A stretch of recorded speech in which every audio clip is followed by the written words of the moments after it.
La demande de visa est une étape primordiale pour toute personne étrangère désirant venir en France, que ce soit pour les études ou pour une visite touristique. Aujourd'hui, à travers cette nouvelle vidéo, je vais aborder le sujet différemment et voir si l'État ou l'école privée dans laquelle tu as postulé n'ont pas tout intérêt à ce que tu ne l'obtiennes pas.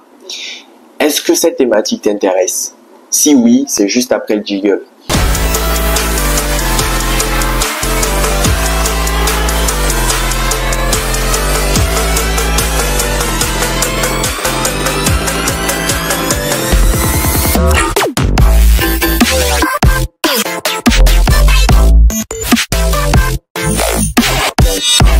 Salut à toi, si tu ne me connais pas et tu es nouveau sur cette chaîne, moi je suis Christian Hazard de la chaîne Étudier Vivre en France. À travers celle-ci, nous abordons plusieurs sujets estudiantins. On parle aussi de la France, on parle aussi de la vie professionnelle et plein d'autres sujets. Si ce sont des thématiques qui te parlent, n'hésite pas à t'abonner et à activer la cloche pour ne rien manquer de nos clips. Alors les amis, la demande de visa, je sais qu'il y a encore certains étudiants, certaines personnes qui ont fait la demande, qui ont déposé, qui sont en attente des retours. Il y en a d'autres qui vont peut-être déposer prochainement aussi, qui sont en retard. Et je sais que c'est un sujet qui revient chaque année, parce que chaque année, il y a de plus en plus d'étudiants qui font des demandes pour obtenir un visa pour aller étudier en France. Donc, je suis persuadé que cette vidéo servira d'une façon ou d'une autre. Aujourd'hui, je vais aborder le sujet différemment parce qu'on fait des reproches souvent aux étudiants et aux demandeurs de visa sur le fait qu'ils manquent de sérieux, ils ne fournissent pas assez d'efforts dans la mise à disposition des différents éléments qui sont demandés. Quand bien même certains font le maximum d'efforts pour avoir un dossier 100% parfait, même si la perfection n'est pas de ce monde, on constate que vaille que vaille, l'État et même les établissements privés prennent du plaisir à faire échouer le demandeur.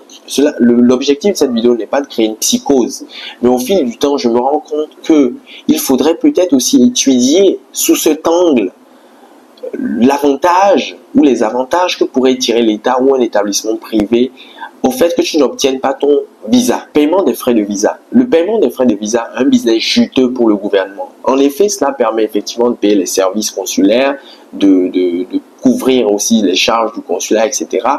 Mais il y a une petite partie qui retourne dans la caisse de l'État. Et il faut savoir qu'on a chaque année des centaines de milliers de demandeurs de visa. Et quand tu fais le calcul, à supposer que 1 sur 2 ou 1 sur 3 constitué d'étudiants, cela représente des sommes astronomiques. Sachant que quand tu n'obtiens pas le visa, l'État ne te restitue pas tes sous.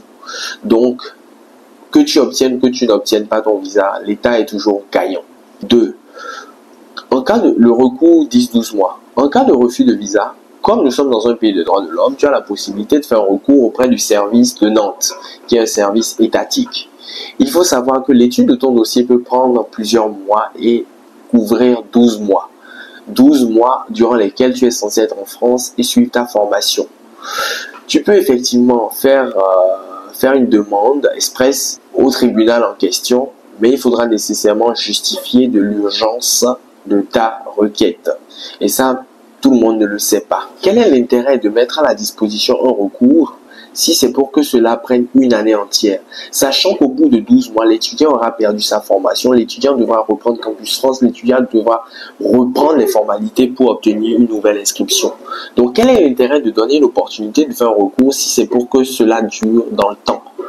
Et pour au final avoir la confirmation que le refus était justifié.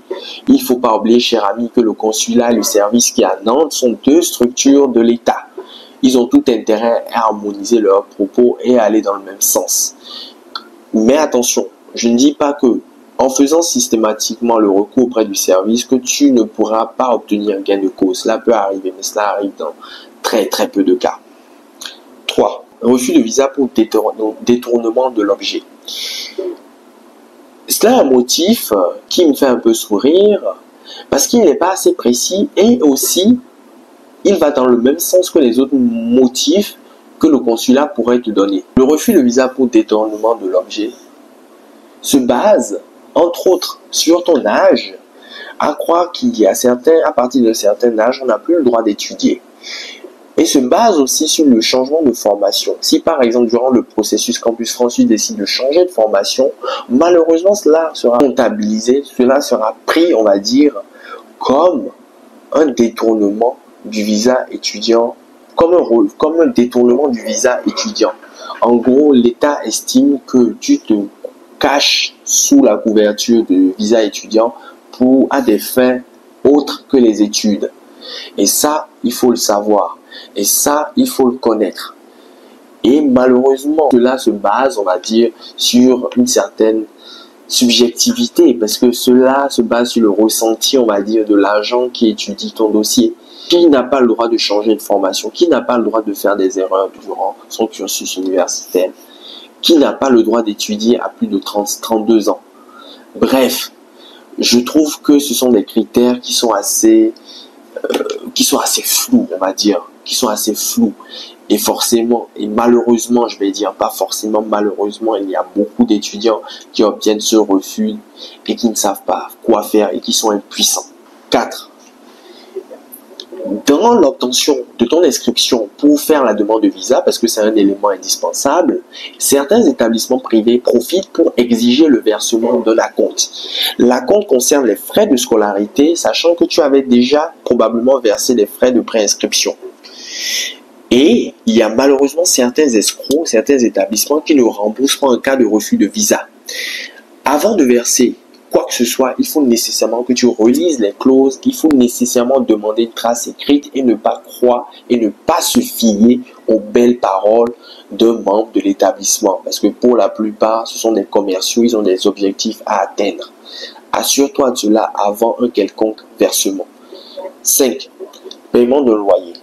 Un étudiant étranger qui n'a personne en France a envie de vivre dans des meilleures conditions, dans des conditions décentes pour bien assurer, bien suivre ses études. Pour ce faire, il peut se tourner généralement vers un particulier ou vers un service spécialisé. Pour les services spécialisés que je recommande si tu veux nécessairement avoir un studio avant d'arriver en France, il faut t'assurer que dans la clause est bien mentionné que tout ce que tu auras à payer te sera restitué. Si ce n'est pas le cas, change de service public, de service privé ou réserve un hôtel tout simplement, un hôtel sur 3 semaines, 1 mois avec une lettre explicative. Je déconseille fortement le versement d'un acompte ou d'un loyer à un particulier parce que la plupart sont malhonnêtes et tu ne pourras pas faire un recours. Une fois arrivé ici, en étant installé dans ton hôtel, tu pourras sereinement chercher un logement pour ainsi éviter de te faire pigeonner. Voici, cher ami, ce que je tenais à partager. J'espère que cette vidéo te sera utile, t'a été utile. Si tu l'as aimé, n'hésite pas à la liker. N'hésite pas à mettre en commentaire ce que tu en penses. En attendant la prochaine vidéo, prends soin de toi et je te dis à très vite. Ciao.